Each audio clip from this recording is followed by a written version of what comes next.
I have an AI agent. His name is Arlo, and he works across my businesses. And today I'm going to share 5 use cases and how I'm using them and what he has freed up for my team to do instead. Welcome to Fix My Business. I'm your host, Scott Todd. I've built multiple 7-figure businesses after leaving my Fortune 300 VP position. And this channel is dedicated to helping you do the same. Now, who is Arlo? What is he? And how did he come into existence? Well, look, it's no secret that in 2026, AI agents are blowing up. Okay. AI agents are everywhere. Everybody's talking about the AI agents.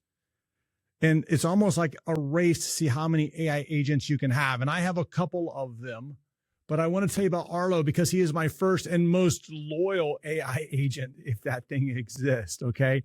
So here is Arlo. Arlo is built on that OpenClaw framework. And then if you're like, I don't even know what Scott's saying, it's okay. I just don't want you to get caught up on the technology. I want you to really understand kind of what he's doing and what he's freeing up. That's the more important message here. Okay. So don't worry about the tech.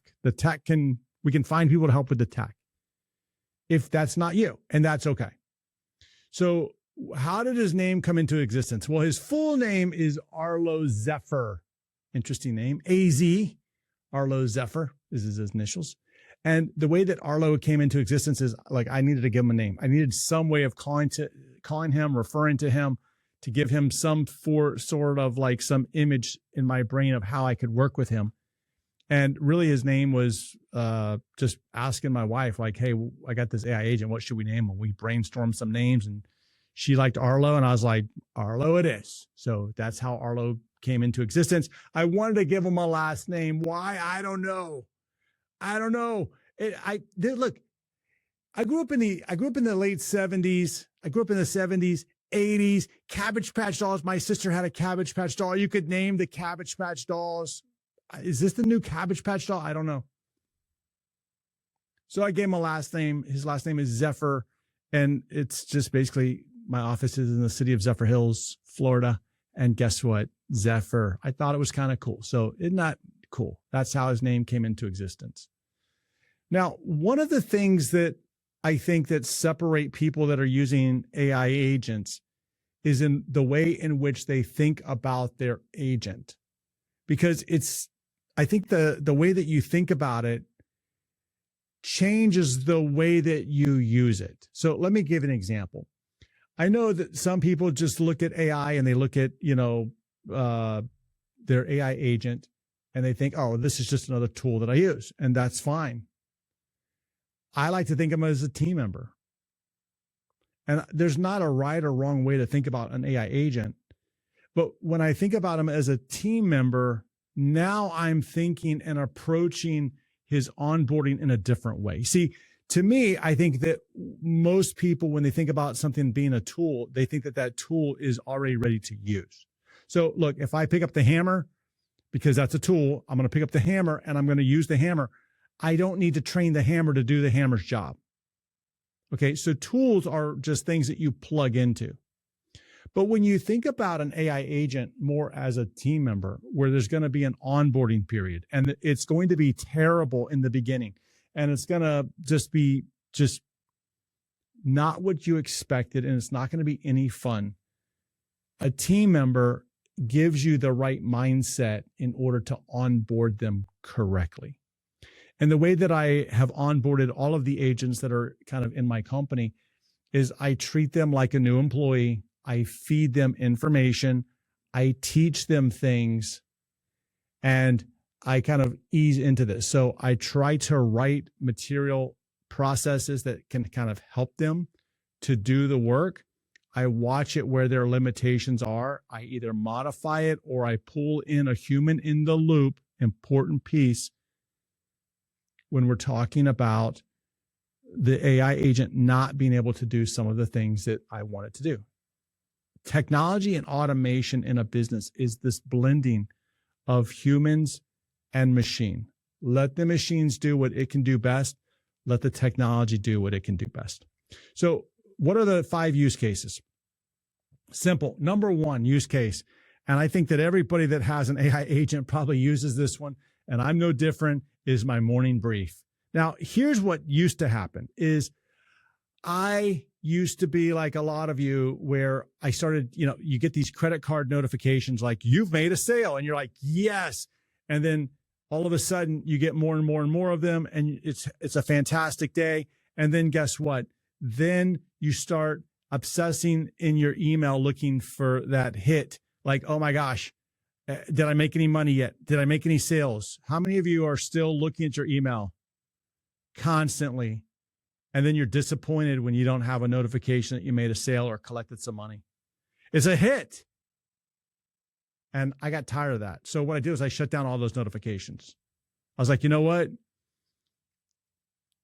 Big companies, they're not getting an email every time they make a credit card swipe. Can you imagine like Disney? I go to Disney and I think, oh my gosh, every time I swipe that credit card, if an executive was getting an email saying Scott just made or this food cart just made a sale, oh my gosh, they'd be drowning in email. They couldn't do it. It's expected. If you're running a business, it's expected. Revenue is expected. So what I did was I stopped getting those notifications and I would get the daily wrap up. And that's fine. But then I had multiple sources and I'm trying to do the math in my head and trying to pull all this together. So what I asked Arlo to do is to give me a daily briefing that shows the sources of my revenue, what businesses generated what revenue, also some metrics that are important to me. Okay, so there's some business metrics that are important to me. They're vanity metrics. They move the needle in no way.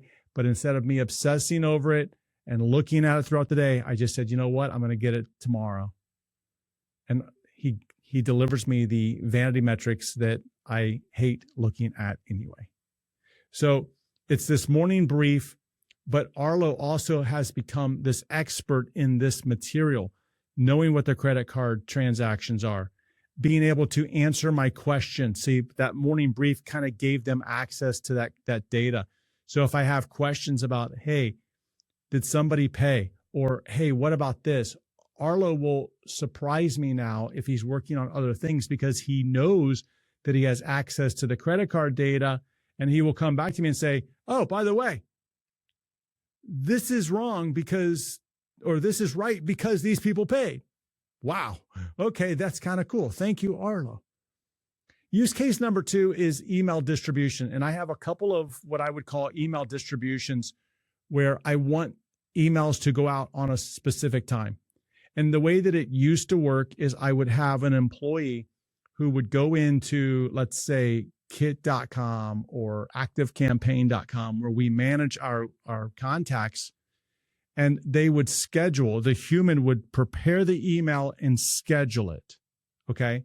So that meant that I had human beings that would sit down, craft these emails. They would then take them, go into the service provider, manually schedule it all out every single week. And it was time. With all of the emails that we were sending, it was time. It was probably around 10 hours a week minimum. And that's just kind of the writing of the email and scheduling them. Okay. And some of these emails, especially with newsletters, it's kind of just pulling data that's already exists into one place, putting it into HTML and making it look pretty and then sending it out. Okay. Well, Arlo is able to do that. Arlo is able to look at the sources that we would normally pull this data from that compiles these emails, pull them in together and put them into one email that we can send out and schedule it. And that's what Arlo has done with our email. So he's freed up about 10 hours a week for people, for my team to go do other things. And that's an important piece because when we're freeing up time, we want to redeploy that time into something that will generate more revenue. Use case number 3 is basically for my company, Moto. He will go in on a regular basis and he will look at customer accounts. He will look at the results that they're generating from the listings that they have. He will determine ways in which to improve those listings. And then he will send it to a human who will reach out and say, hey, I have some ideas for you. I have some ideas that can help you write better ads. I have some ideas that might improve your exposure. But what he's doing is he's feeding into the human research that the human would have done. It was honestly work that we weren't doing. So this is a newfound capability that the company has because of Arlo's existence. And I think that that's an important word. I want to stress the word that I just used there, capability. Because whenever you add a new employee to your team, you're hoping to pick up new capabilities. I mean, you bring your own capabilities to the organization. Everybody that works on your team has their capabilities. And the more capabilities that you stack into each other, ultimately you build a stronger organization. So the mere fact that Arlo is now able to go out and to identify accounts that basically might need some TLC, that's a newfound capability that we can provide a better service for. So that is one of the things, but he works with a human. He's not, listen, I've thought about having Arlo, just being honest, I thought about having Arlo get on the phone and call our customers and say, hey, here's a way to improve. I don't know if that would freak you out or not. Maybe I should try it.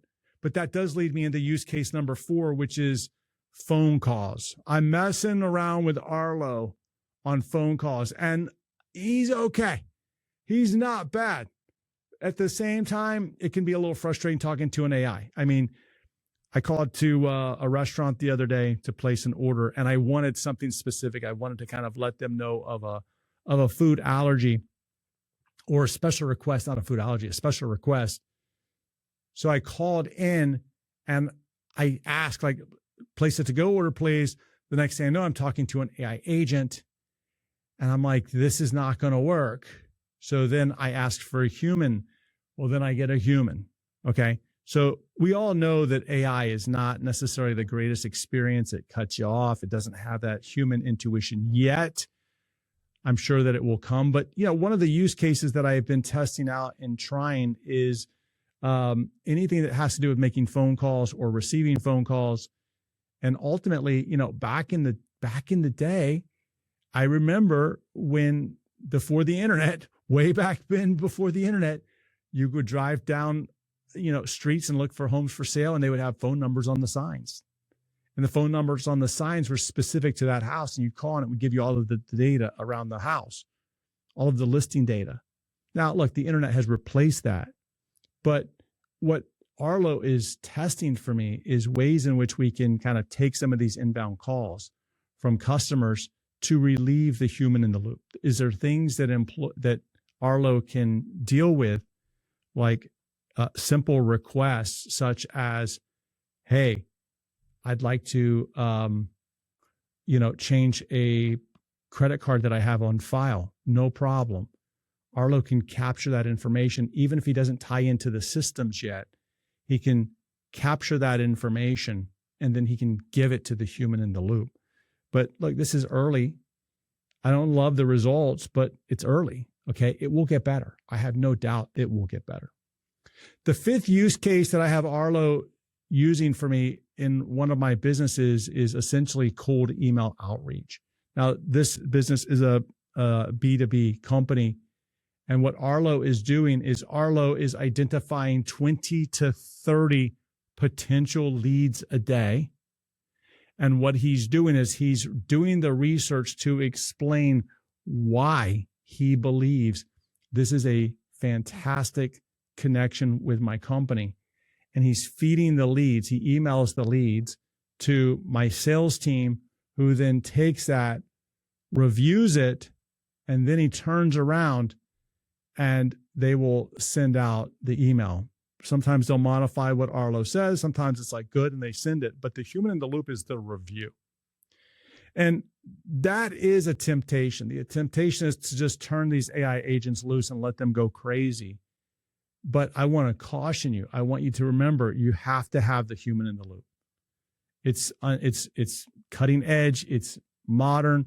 And they have a way of making things up sometimes called hallucinations. And you want to make sure that your humans are making sure that that is not happening. I do know a real estate investor who has successfully taken their AI agent, trained it in sales through text, and it will text back and forth with prospective customers. The last I heard, there was a number of sales, I think like 5 or 6 sales that the AI agent was able to make, but the human was approving every single email or text before it would go back. So the human in the loop was looking at the email, the text, and making the decision to send it or not to send it. Okay. So here's the reality. Like, all of this has shifted our capacity, right? Like the capability, we have new capabilities within the company, but we also have new capacity. And when you have more capabilities and more capacity, guess what? You have a much different business. And what's happened here is that Arlo has created a situation to where we have freed up time, but we're also able to do things that we were never able to do before. And so the whole point of this episode is really to go back and say, well, how do we put something like this in place? And over the last few weeks, we have looked at this automation and process framework that I use called the SCALE framework. And SCALE ultimately comes back to sitting down, looking at the pain points within the business, identifying a way in which you can automate those, but you first have to revise the process first. And then what you want to do is then you can go back in and build this process in an automated way. So the way that I did this was I would scope out a work. I scoped it out, scale a scope. I scoped out exactly what I wanted this process to do. I clarified the flow, which means that I literally mapped out every step. I'm a big believer in mapping out the steps before you build a process. It's like it's like the NFL when they build a play and they map out what's going to happen or who's going to be in what position. That's the same way I think about building with scale. Okay. And I did not try to build all 5 of these at one time. I built one use case. I watched it. We ran it, looked at it. When we were comfortable with it, we added more. The scale process that we've spent weeks talking about, all of the traps, basically capturing the friction points, the build session from the last episode, all of these now give me the strength to move fast to deploy new technologies. And that's the thing, is like Arlo is still evolving. And you'll hear more about him on this channel because he's going to be more and more larger piece of my business. I don't think of him as a personal assistant. I think of him as a valuable team member. A team member that can free up and work with my other teams, my humans, to give us greater capacity and greater capability. Now, here's the action, is I want you to think about one task in your business that you could use an AI agent for. What can you do? How can you map that out? And map it out with scale, and then figure out how you can turn that into an automated agent. Okay. Okay. Now, before I close, I want to leave you with one thing. Over on my Substack, and if you're not reading that, or if you're not following me over there, please consider doing it. It's at just go to scotttodd.net. Up at the very top, it says blog. Click on that, and it will take you right there. And I have started a daily